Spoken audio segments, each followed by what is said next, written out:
Morning children. Online class 6। आज मैं आप लोगों की क्लास 6 की हिंदी का 4 लेसन पढ़ाने जा रही हूँ। ये आपकी एक छोटी सी कहानी है, हार की जीत। और इसमें एक डाकू रहता है, तो उसका हृदय किस तरह परिवर्तन होता है उसके बारे में हमें बताया गया है। प्रस्तुत पाठ है हृदय परिवर्तन की कहानी है। इसमें एक संत के अद्भुत घोड़े को एक डाकू छल से हड़प लेता है, लेकिन उस संत की विवेकपूर्ण बातों से उस डाकू का हृदय परिवर्तित हो जाता है तथा वह घोड़े को चुपके से संत के यहाँ छोड़ आता है। आइए अब हम लोग इसकी पूरी कहानी पढ़ेंगे। देखिए, माँ को अपने बेटे और किसान को अपने लहलहाते खेत देखकर जो आनंद आता है वही आनंद बाबा भारती को अपना घोड़ा देखकर आता था। भगवत भजन से जो समय बचता वह घोड़े को अर्पण हो जाता। वह घोड़ा बहुत सुंदर व बलवान था। उसके जैसा घोड़ा सारे इलाके में न था। बाबा भारती उसे प्यार से क्या कहते थे? सुल्तान कहकर पुकारते थे। अपने हाथ से खरहरा करते थे। खरहरा मतलब उसको क्या करते थे? सहलाते थे और खुद दाना खिलाते और देख देख कर उसे पसंद होते थे। उन्होंने अपना रुपया, माल, असबाब, ज़मीन आदि सब कुछ छोड़ दिया था। यहाँ तक कि उन्हें नगर के जीवन से भी घृणा थी। अब गांव से बाहर एक छोटे से मंदिर में रहते और भगवान का भजन करते थे। मैं सुल्तान के बिना नहीं रह सकूंगा। जो ऋषि थे वो क्या कहते थे कि वो सुल्तान के बिना उसे इतना मानते थे। जैसे किसान अपने खेतों को देख, जब उसके खेत में वो बीज बोता है और खेत में फसल लहलहाने लगती है तो वो बहुत खुश होता है कि हाँ, मेरी मेहनत सफल हो गई है। उसी तरह ये बाबा जो थे वो अपने सुल्तान घोड़े को देखकर खुश होते थे और क्या कहते थे कि मैं इसके बिना नहीं रह सकूंगा। उन्हें ऐसी भ्रांति सी हो गई थी, वे उसकी चाल पर लट्टू थे। वे कहते ऐसे चलता है जैसे मोर घटा को देख कर नाच रहा है। जब तक वे संध्या समय सुल्तान पर चढ़कर 8-10 मील का चक्कर न लगा लेते थे उन्हें चैन नहीं आता था। खड़क सिंह उनके इलाके का प्रसिद्ध डाकू था। लोग उसका नाम सुनकर कांपते थे। धीरे धीरे सुल्तान की कीर्ति उसके कानों तक भी पहुंची। उसका हृदय उसे देखने के लिए अधीर हो उठा, यानी आतुर हो उठा कि हम कितना जल्दी उस घोड़े को देख लें। वह एक दिन दोपहर के समय बाबा भारती के पास पहुंचा और नमस्कार करके बैठ गया।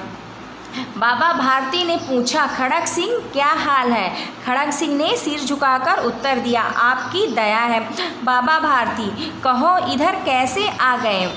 खड़क सिंह सुल्तान की चाय खींच लाई। बाबा भारती, विचित्र जानवर है, देखोगे तो प्रसन्न हो जाओगे। खड़क सिंह, मैंने भी इसकी बड़ी प्रशंसा सुनी है। तो बाबा भारती क्या कहते हैं? उसकी चाल तुम्हारा मन मोह लेगी। तो खड़क सिंह कहते हैं देखने में भी बड़ा सुंदर है। नेक्स्ट पेज देखिए। बाबा भारती क्या कहना, जो उसे एक बार देख लेता है उसके हृदय पर उसकी छवि अंकित हो जाती है। तो खड़क सिंह क्या कहता है? बहुत दिनों से उसे क्या थी? देखने की अभिलाषा यानी इच्छा थी। आज उपस्थित हो सका हूँ। बाबा भारती और खड़क सिंह अस्तबल में पहुँचे। बाबा ने घोड़ा दिखाया घमंड से। खड़क सिंह ने घोड़ा देखा और आश्चर्य से उसे सहसों यानी सहस्त्रों बार घोड़े देखे थे, परंतु ऐसा बाका घोड़ा उसकी आंखों से कभी न गुजरा था। वह सोचने लगा, भाग्य की बात है, ऐसा घोड़ा मेरे पास होना चाहिए था। इस साधु को ऐसी चीज़ों से क्या लाभ? कुछ देर तक आश्चर्य से चुपचाप रहा। इसके पश्चात उसके हृदय में हलचल होने लगी। बालकों की सी अधीरता से बोला, परंतु बाबा जी इसकी चाल ना देखी तो क्या देखा? बाबा जी भी मनुष्य ही थे। अपने घोड़े की प्रशंसा दूसरे के मुख से सुनने के लिए उनका हृदय अधीर हो गया। वे घोड़े को खोलकर बाहर लाए और उस पर सवार हो गए। घोड़ा वायु वेग से दौड़ने लगा। उसकी चाल देखकर खड़ग सिंह के हृदय पर सांप लौट गया। वह डाकू था और जो वस्तु उसे पसंद आ जाती थी उस पर वह अपना अधिकार समझता था। उसके पास बाहुबल था और आदमी थे। जाते जाते उसने कहा, बाबा जी, मैं यह घोड़ा आपके पास नहीं रहने दूंगा। बाबा भारती डर गए। अब उन्हें रात को नींद नहीं आती थी। सारी रात अस्तबल पर रखवाली में वो काटने लगे थे, क्योंकि खड़ग सिंह उनको धमकी दे गया था कि वो उनका घोड़ा ले जाएंगे। इसीलिए वो रात भर सोते भी नहीं थे। प्रतिक्षण उनको डाकू का भय लगा रहता था। परंतु कई मास बीत गए, बहुत महीने बीत गए, वह नहीं आया। यहाँ तक कि बाबा भारती कुछ असावधान हो गए और इस भय को स्वप्न के भय की भांति मिथ्या यानी झूठ समझने लगे। एक दिन संध्या का समय था। बाबा भारती सुल्तान के पीठ पर सवार होकर घूमने जा रहे थे। इस समय उनकी आंखों में चमक और मुख पर प्रसन्नता थी। कभी घोड़े के शरीर को देखते और कभी उसके रंग को, और मन ही मन फूले न समाते थे। सहसा एक ओर से आवाज़ आई, ओ बाबा, इस कंगाले की सुनते जाना। आवाज़ में करुणा थी। बाबा ने घोड़े को रोक लिया। देखा एक अपाहिज वृक्ष की छाया में पड़ा करा रहा था, यानी चिल्ला रहा था। बाबा भारती उससे बोले, तुम्हें क्या कष्ट है? अपाहिज ने हाथ जोड़कर कहा, बाबा, मैं दुखिया हूँ, मुझ पर दया करो। रामबाला यहाँ से 3 मील है, मुझे वहाँ जाना है। घोड़े पर चढ़ा लो, परमात्मा यानी भगवान आपकी भला करेगा। वहाँ तुम्हारा कौन है? बाबा ने उससे क्या पूछा कि वहाँ तुम्हारा कौन है? इस पर अपाहिज ने उनको क्या जवाब दिया? अपाहिज बोला, दुर्गादत्त वैद्य का नाम आपने सुना होगा, मैं उसका सौतेला भाई हूँ। बाबा भारती ने घोड़े से उतरकर अपाहिज को घोड़े पर बैठा दिया और स्वयं उसकी लगाम पकड़कर धीरे धीरे चलने लगे। सहसा उन्हें एक झटका सा लगा और लगाम हाथ से छूट गई। उनके आश्चर्य का ठिकाना न रहा जब उन्होंने देखा कि अपाहिज घोड़े की पीठ पर तनकर बैठा है और घोड़े को दौड़ाए लिए जा रहा है। उनके मुख से भय, विस्मय और निराशा से मिली हुई चीख निकल गई। वह अपाहिज डाकू खड़ग सिंह था। जो वो अपाहिज के भेष में पेड़ के नीचे बैठा था, वो कौन था? डाकू खड़ग सिंह था। वो भेष बदलकर बाबा का घोड़ा लेने आया था। बाबा भारती कुछ देर तक चुप रहे और इसके पश्चात कुछ निश्चय करके पूरे बल से चिल्ला कर बोले, जरा ठहर जाओ। खड़ग सिंह ने उनकी आवाज़ सुनकर घोड़ा रोक लिया और उसकी गर्दन पर प्यार से हाथ फेरते हुए कहा, बाबा जी, आज्ञा कीजिए, मैं आपका दास हूँ, केवल यह घोड़ा न दूंगा। बाबा भारती बोले, यह घोड़ा तुम्हारा हो चुका है, मैं तुमसे इसे वापस करने के लिए ना कहूँगा। परंतु खड़ग सिंह, मैं तुमसे केवल एक प्रार्थना करता हूँ, उसे अस्वीकार न करना, नहीं मेरा दिल टूट जाएगा। तो वो क्या कहते? आज्ञा कीजिए बाबा जी। खड़ग सिंह बोला। बाबा भारती ने कहा, मेरी प्रार्थना केवल यह है कि इस घटना को किसी के सामने प्रकट न करना। खड़ग सिंह का मुंह आश्चर्य से खुला रह गया। उसका विचार था कि उसे घोड़े को लेकर यहाँ से भागना पड़ेगा, परंतु बाबा भारती ने स्वयं उससे कहा कि इस घटना को किसी के सामने प्रकट न करना। इससे क्या प्रयोजन सिद्ध हो सकता है? खड़ग सिंह ने बहुत सोचा, बहुत दिमाग लगाया, परंतु वह कुछ ना समझ सका। हार कर उसने अपनी आंखें बाबा भारती के मुंह पर गड़ा दी और पूछा, बाबा जी, इसमें आपको क्या डर है? बाबा भारती ने उत्तर दिया, लोगों को यदि इस घटना का पता लग गया तो वह किसी दीन दुखी पर विश्वास नहीं करेंगे। यह कहते उन्होंने सुल्तान की ओर से इस तरह मुंह मोड़ लिया जैसे उनका कभी कोई संबंध ही न रहा हो। बाबा भारती चले गए, परंतु उनके शब्द खड़ग सिंह के कानों पर उसी प्रकार से गूंज रहे थे। वह सोचा कैसे ऊंचे विचार हैं, कैसे पवित्र भाव है। उन्हें इस घोड़े से प्रेम था। इसे देखकर उनका मुख फूल की तरह खिल जाता था। कहते थे, इसके बिना मैं रह ना सकूँगा। इसकी रखवाली में वो कई रात सोए नहीं, भजन भक्ति न कर इसकी रखवाली करते रहे। परंतु आज उनके मुख पर दुख की रेखा तक न दिखाई पड़ती थी। उन्हें केवल यह ख्याल था कि कहीं लोग दीन दुखियों पर विश्वास करना न छोड़ दें। ऐसा मनुष्य नहीं, देवता है। उसे अपने किए पर बहुत पश्चाताप हुआ। उसको बहुत शर्मिंदगी महसूस हुई और वो पश्चाताप करने लगा। एक दिन वो क्या किया, डाकू रात्रि के अंधकार में खड़क सिंह बाबा भारती के मंदिर पहुंचा। चारों ओर सन्नाटा था। आकाश में तारे टिमटिमा रहे थे। थोड़ी दूर पर गांव के कुत्ते भौंक रहे थे। मंदिर के अंदर कोई शब्द सुनाई न देता था। खड़क सिंह सुल्तान की बाग पकड़े हुए था। वह धीरे धीरे अस्तमल के फाटक पर पहुंचा। फाटक खुला हुआ था। किसी समय वहां बाबा भारती स्वयं लाठी लेकर पहरा देते थे, परंतु आज उन्हें किसी डाके का भय न था। खड़क सिंह ने आगे बढ़कर सुल्तान को उसके स्थान पर बांध दिया और बाहर निकलकर सावधानी से फाटक बंद कर दिया। इस समय उसकी आंखों में नेकी के आंसू थे। रात्रि का तीसरा पहर बीत चुका था। चौथा पहर आरंभ होते ही बाबा भारती ने अपनी कुटिया से बाहर निकलकर ठंडे जल से स्नान किया। उसके पश्चात इस प्रकार जैसे कोई स्वप्न में चल रहा हो उनके पांव अस्तबल की ओर बढ़े, परंतु फाटक पर पहुंचकर उनको अपनी भूल प्रतीत हुई। साथ ही घोर निराशा ने उनके पांवों को बहुत भारी बना दिया। वो वहीं रुक गए।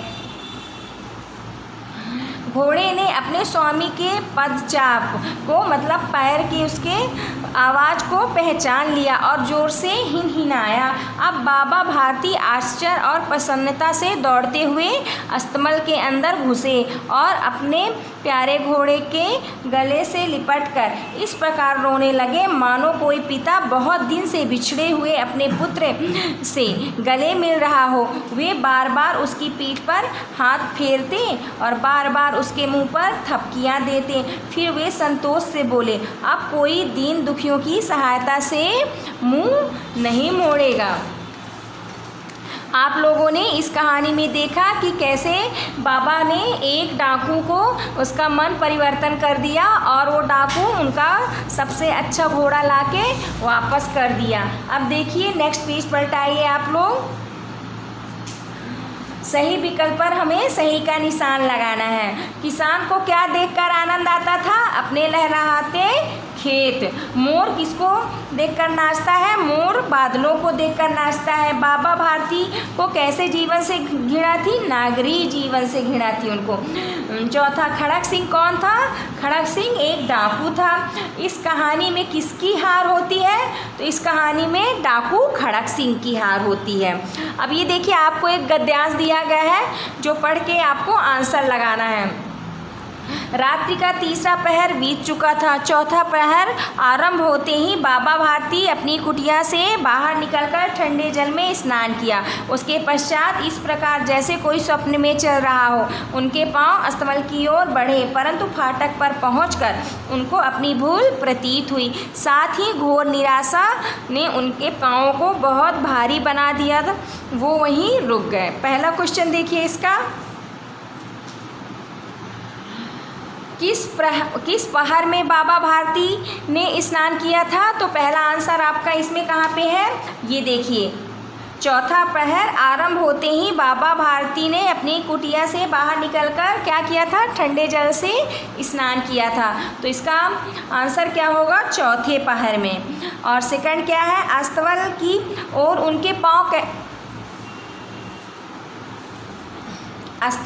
उनके पाँव कैसे बढ़े थे? तो अस्तबल की ओर उनके पाँव जैसे कोई स्वप्न में चल रहा हो वैसे बढ़े थे। फाटक पर पहुंचकर उनको क्या प्रतीत हुआ तथा क्यों? तो फाटक पर पहुंचकर उनको अपनी भूल प्रतीत हुई, क्योंकि घोड़ा तो अस्तबल में था ही नहीं। बाबा भारती के पाँव बहुत भारी क्यों हो गए थे? तो इसका आंसर इसी में दिया हुआ कि घोर निराशा ने उनके पाँव को बहुत भारी बना दिया था।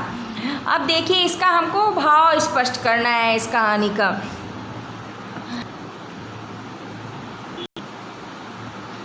बाबा जी भी मनुष्य ही थे। अपने घोड़े की प्रशंसा दूसरे के मुख से सुनने के लिए उनका हृदय अधीर हो गया।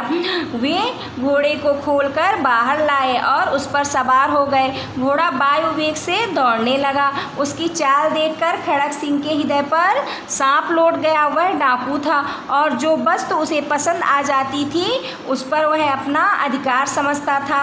उसके पास बाहुबल था और आदमी थे। तो इसका हमें क्या करना है, भाव स्पष्ट करना है। तो बाबा ने जब खड़क सिंह से अपने घोड़े की प्रशंसा की तो वह भी अन्य मानव के समान अधीर हो गया।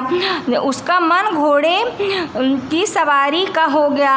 डाकू प्रबल था। वह अपनी पसंद की चीज़ों को छीन लेने की क्षमता रखता था, इसलिए वह बाबा भारती के घोड़े को भी छीन लेना चाहता था। देखिए नेक्स्ट देखिए, निम्नलिखित प्रश्नों के उत्तर देना है हमें। तो फर्स्ट क्या है, बाबा भारती ने खड़क सिंह से सुल्तान की प्रशंसा किन शब्दों में की थी? बाबा भारती ने खड़क सिंह से सुल्तान की प्रशंसा इन शब्दों में की, विचित्र जानवर है, उसकी चाल तुम्हारा मन मोह लेगी, जो उसे एक बार देख लेता है उसके हृदय पर उसकी छवि अंकित हो जाती है। डाकू खड़क सिंह ने बाबा भारती को किस भेष में धोखा दिया? तो डाकू खड़क सिंह ने बाबा भारती को अपाहिज के भेष में धोखा दिया। बाबा भारती ने क्यों कहा कि इस घटना को किसी के सामने प्रकट न करना? क्योंकि उन्होंने ये इसलिए कहा क्योंकि लोगों को यदि इस घटना का पता लग जाता तो वो किसी दीन दुखी पर विश्वास न करते। पश्चाताप के बाद डाकू खड़क सिंह ने क्या किया? पश्चाताप के बाद डाकू खड़क सिंह बाबा का घोड़ा चुपचाप उनके यहाँ छोड़ आता है। इस कहानी का मूल उद्देश्य क्या था? इस कहानी का मूल उद्देश्य यह है कि विवेकपूर्ण बातों व अच्छे कार्यों से बुरे व्यक्ति का भी हृदय परिवर्तित हो जाता है। अब आप लोग नेक्स्ट देखिए, भाषा की बात। इसमें हमें निम्नलिखित शब्दों के विलोम लिखना है।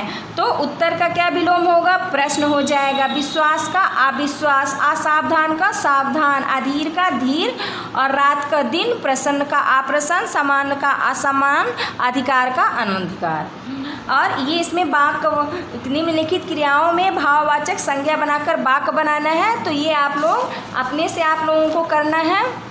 जहाँ पे नहीं बनेगा या नहीं समझ में आएगा तो आप हमसे पूछ सकते हैं। देखिए नेक्स्ट देखिए, निम्नलिखित मुहावरों से वाक्य बनाइए।